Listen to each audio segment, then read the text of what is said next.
O'zbekiston Respublikasi Ichki ishlar vazirligining JAR sport sog'lomlashtirish majmuasida O'zbekiston aralash jang san'atlari assotsiatsiyasining navbatdan tashqari ta'sis yig'ilishi bo'lib o'tdi. Mazkur tadbirda assotsiatsiyaning Toshkent shahar bo'limi raisi, rais o'rinbosarlari, ijrochi direktor, bosh kotibini saylash marosimi bo'lib o'tdi. Toshkent shahar ichki ishlar bosh boshqarmasi boshlig'i polkovnik Ravshan Irkinovich Sultanxo'jayev assotsiatsiyaning Toshkent shahar bo'limi raisi etib bir ovozdan saylandi. Hech kimga sir emas, muhtaram prezidentimiz barcha sport turlari singari mana shu aralash jang sport san'atiga alohida e'tibor qaratdilar.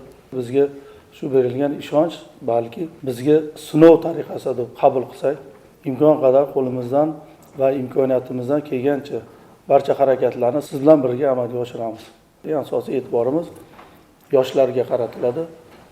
Maktablarimizda, sport to'garaklarida hamda mana huquqni muhofaza qiluvchi idoralar, xususan ichki ishlar idoralarida ham ko'p sportchilarimiz, shularning orasidan iqtidorlilarni tanlab olish va ularga to'g'ri yo'l ko'rsatish masalasi turibdi.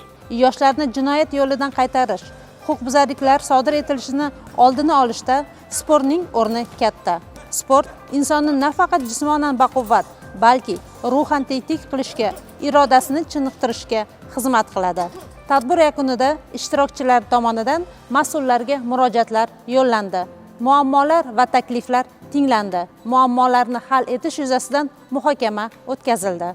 Muhokama yakuniga ko'ra Toshkent shahar terma jamoasini shakllantirish, Toshkent shahar ichki ishlar bosh boshqarmasi kubogi musobaqasini o'tkazish, murabbiylarning KPI tizimini shakllantirish, yaxshi natijalarga erishgan murabbiylarni rag'batlantirish tizimini yo'lga qo'yish yuzasidan hamda joriy yilning dekabr oyida aralash jang san'atlari bo'yicha Toshkent shahar kubogini o'tkazish yuzasidan kelishib olindi.